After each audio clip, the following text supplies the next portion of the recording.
It's really rather large. Gunman Chronicles is hardcore and not for the weak.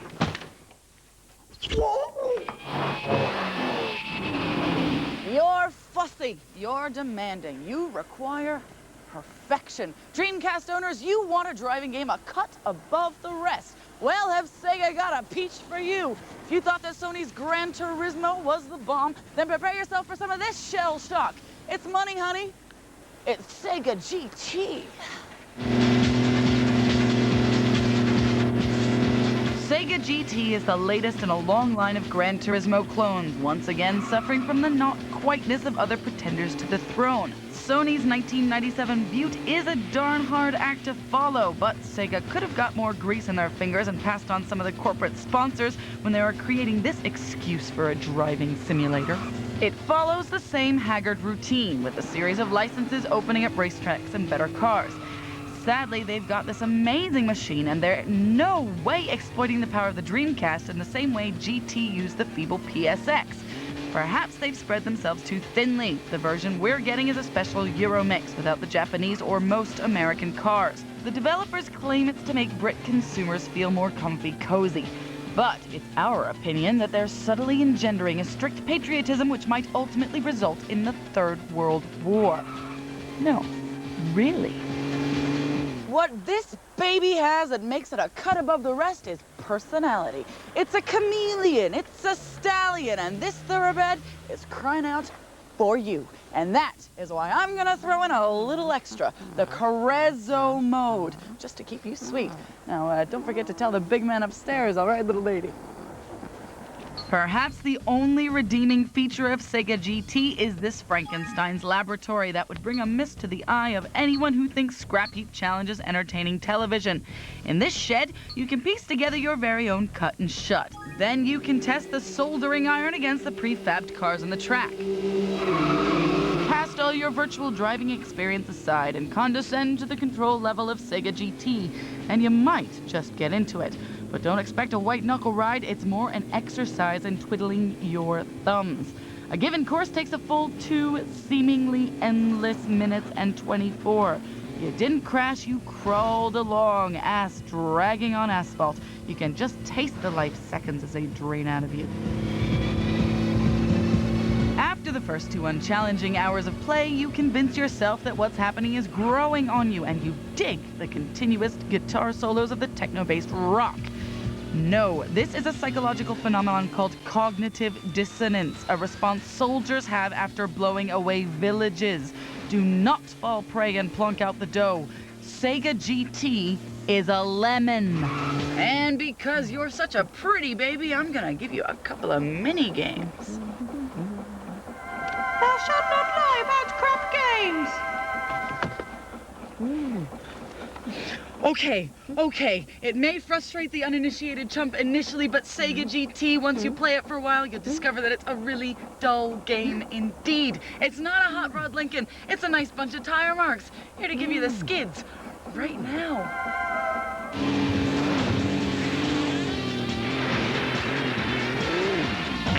Do you ever wonder what happens to all those computer games you hear about but never see on the shop shelf? Well, games developers aren't the best at sticking to deadlines. In fact, they're renowned. They never release on time. So, what exactly did happen to all those games that were supposed to be on the shop shelf eons ago? Hello, and welcome to Where the Frick is That Game? The show that asks... Where the frick is that game? Okay, let's get down to some action. Alex, pick a card. On that card will be the name of a long overdue game. Alex will have to act out the title for Booth to guess. Okay, it's one word, 3 syllables. I'm on the second syllable, I get this. Oh, funny. Oh, Julie Roberts. Pubic hair. Public. First syllable is tinkle. Republic Is the correct answer. Well, Republic is still in development with Elixir Studios, a company created by the extremely young, media-savvy darling of the computer games industry, Demis Hassabis. Now, we expected it to be on our consoles sometime this year, but still no show. It's made for megalomaniacs who take control of a Russian republic and then manipulate it so you can have ultimate power. Where the frick is that game? The latest has it that it's going to be released on the PlayStation 2 in the spring, but you're going to have to wait until the end of next year for the PC and the Xbox versions when they finally come out. Right, Booth, you're next up. So, pick a card, any card, and make it a good one go. Ready? Okay, one word, two syllables. Sounds like, hey, you're horsing, horse. Okay, on the nose, sounds like low down, get funky. Oh, cute puppy dog. Oh, horse, pony, little horse, pony. Sounds like pony. Oh, Oni. Correctamundo! A 3D action number combining martial arts, combat, and good old-fashioned gunfire. Only tells a story of a one-woman SWAT team. It's Japanese anime all the way, but it's in a game. Where the frick is that game? Word has it, we may get lucky at the start of next year. All I can say is, promises. Don't hold your breath, PlayStation 2 and PC heads. Thanks, contestants. Time now for a bonus round. All you have to do is fill in the blanks. Which big blankers of video games now think that a blank full of semen is worth more than a blank in the tomb? But... Oh, I know! Toby Gard and Paul Douglas, creators of Lara Croft, now making Galleon. That's right. 5 years ago, Toby Gard and Paul Douglas created Lara Croft before leaving a year later to set up their own development company, which would bring us Galleon, the most epic pirate adventure ever. 3 years on and they're still walking the plank, and there's still no X marks the time spot. Thanks, players. You've been fantastic.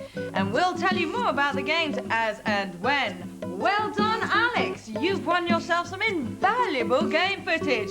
Only catch is, it's still not coming out till next year. Rick. Fill us in, Booth. Dropship. Ring any bells? Perhaps not, but this upcoming PlayStation 2 title has been sitting pretty for some time, and though not due till September 2001, is already turning heads. With action, tactical shooting and war-based objectives, you act as a pilot of a carrier ship delivering troops, tanks, fuel, saving the odd prisoner of war, and infiltrating camps.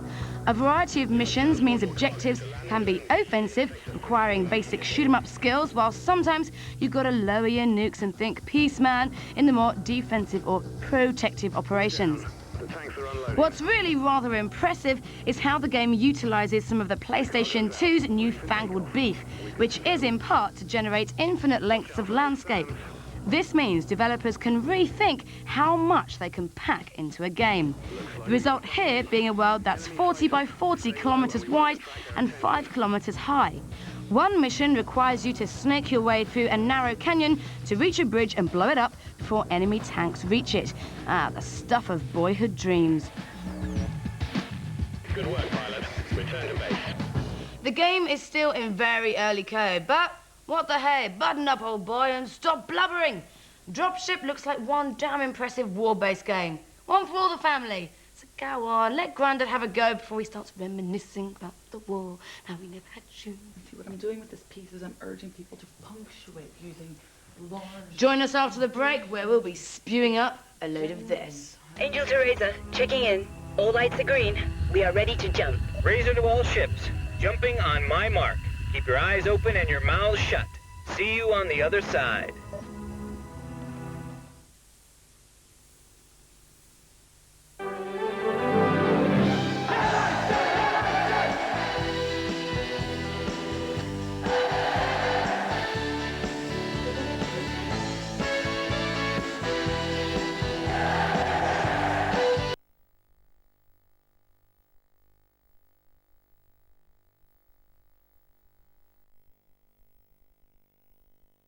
Hard edge of computer gaming.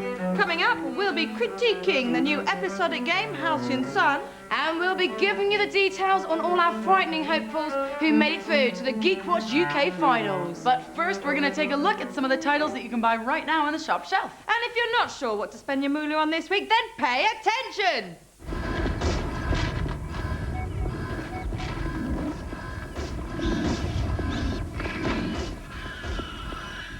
Up first is the chilling Alien Resurrection. Be afraid.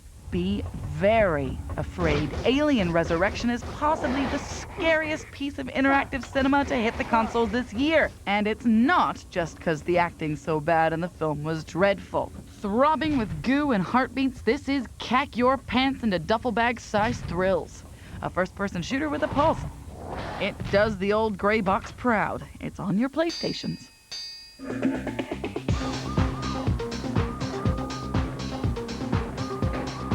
If you manage to get your mitts on a PlayStation 2, you might just want to head for the vast plains and procure yourself a copy of Smuggler's Run. Filled with free roaming drive time and unspecified contraband, you've got to get from A to B before the pigs catch a whiff of you and take you down.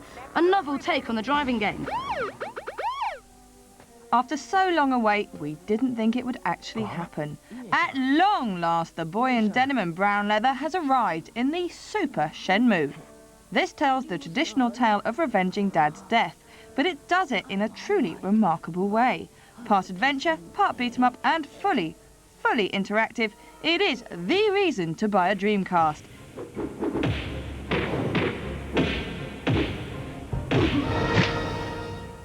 If you're missing the simple pleasures in life and want to get back to basics, then Mr. Driller will carve a place in your heart. You're Mr. Driller, and you have to drill your way to the bottom of each level and collect little cans filled with fresh air.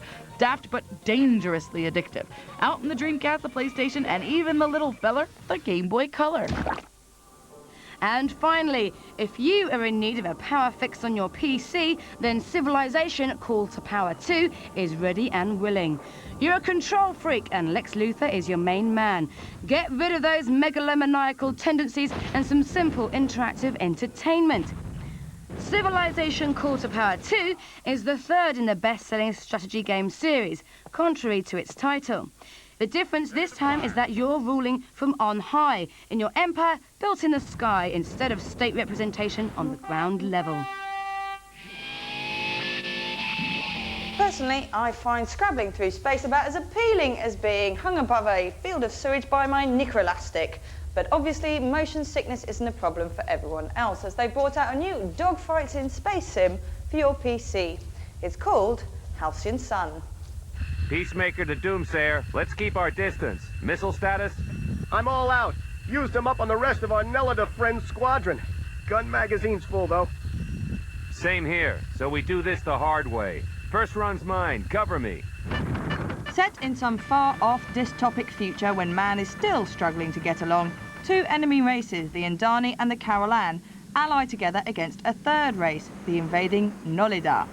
You play Drew Avery, a fighter pilot in the Carolan Space Navy, so you can expect to get into plenty of intergalactic scraps. All sounds pretty standard stuff, but what makes this game stand out from all the others is that you can't buy it off the shop shelves. In fact, Halcyon Sun is one of the first episodic games, available only off the net. Even better, it's free, and you can download it from freeloader.com. To get your joysticks on Halcyon Sun, you'll have to register with the site and answer around 5 profiling questions before you can download the game. I'm here with John NG from freeloader.com. So John, what's the catch? Because all the games are free on Freeloader, we've got to pay for it one way or another, I guess. Yeah. And so advertising, whether it's on the actual website or whether it's in-game, is just one of the ways we make our money. Be careful what you wish for. What? It's a proverb. Complete with opening credits, copious cutscenes, and a compulsory cliffhanger at the end, each chapter is a very reasonable 3 megs, which you can download every 2 weeks. If you're after the full gaming experience, you can even download speech packs that enable the characters to talk in the game. Alternatively, you can just rely on subtitles and suitably epic music. Now you're talking like a political officer. Are you never off duty, Commissary? Only if I have good reason. Commander? We're trying a kind of two-pronged attack. We're trying to target like people who like space shooters, but also people who probably not played it before, any of this type of game before. Yeah. And we've introduced a storyline as something that's built on month on month. We try to introduce a cliffhanger. Definitely. Yeah. At the end of each episode, so you think, what's going to happen next episode? I think it's a really good idea, and I've noticed there's a huge amount of cut scenes in Halcyon Sun, which really drives the story forward. Yeah. Do you think that episodic gaming with this many cut scenes will encourage more women to play games? We want more women to play games. Yeah, I think so. We try to make it so it appeals to everyone. You know, there's romance in it, there's loyalty, there's honour and stuff like that. Yeah. So, and we try to make it so that if you didn't really like the game, you could just skip the missions and actually watch a scene as a TV series. The Halcyon Sun, along with the rest of the fleet, is on its way to blockade all the known jump points in the system. Perhaps the most interesting innovation presented by this new means is the fact that the punter might actually get a say in the way the game progresses. Where they live. That's all. Gear up and get your ships. We fly in 30. So, do you think this is the future of gaming? I think it's one of the futures of gaming. Yeah. But certainly having distributed directly on the net cuts out the middleman. Hopefully it'll be cheap for the guy on the other end of a PC to buy it. Already there are other episodic games popping up. French company Visiware has just unleashed Arabian Nights, a 3D action-adventure with magical overtones. The first chapter is free, after which you'll have to pay for your monthly instalments. Like Freeloader, Visiware have also gone for the audience participation option, stating that from the 6th episode onwards, you'll be able to lead the direction of the story. Evidently, you'll still be able to buy games in shops. The manufacturers will see to that, as will the look on your nephews' and nieces' faces when you hand them over a slip of paper with a password on it for Christmas. In the meantime, you can download the first 4 episodes of Halcyon Sun from freeloader.com now. At the beginning of the series, we launched our search to find the UK's #1 geek, the person who qualifies on all counts as the United Kingdom's Uberdog. The reward for this admirable character quality is a rather large gaming PC. Now, over the next couple of days, this monumental nationwide hunt will come to a screeching climax. Yep, that's right. You've got just 3 days to tell us who that special individual is who you think hands down fulfills the criteria of national nerd. Now, over the past few weeks, we've drawn up a shortlist based on our interpretations of the entrants who cut the mustard. This selection process left us with 10 finalists, 10 entities, as it were. So your task is to get on down to our website and vote for your pick, your 1 out of the 10 lucky candidates. Now, we urge you to think very carefully about what in your eyes constitutes geek. Just to help you with this tricky decision, here's our Jeff with our top geek finalists. Paddy Boy has a passion for jargon, booze, and all things game. Butterfly's a snappy dancer, but she'll have your eye out with those fingers.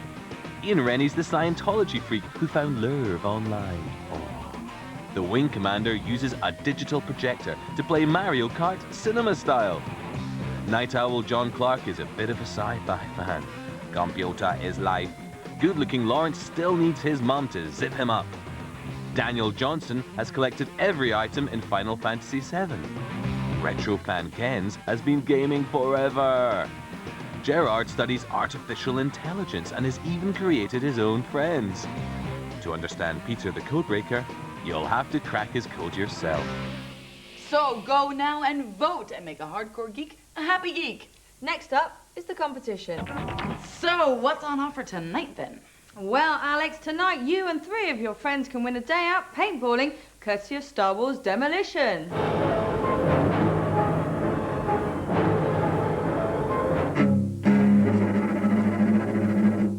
And all you've got to do is answer this completely random question which we made up ages ago when we were really hungover. Yeah, thanks, Al. Okay. Bioprogrammers in Japan have just come up with a clever new way of creating video game characters. They're cyber-crossing the finest pedigree stars to spawn a new breed of superheroes with superpowers. Take, for example, the fastest love machine on Earth. Sonic the Willy, or the biggest breasted plumber in Italy, Mario Croft. What we want you to do is come up with some more unbeatable character cross-fertilizations. The best ideas get the prize. All you have to do is send us your answers via our website to www.forlater.com/bits.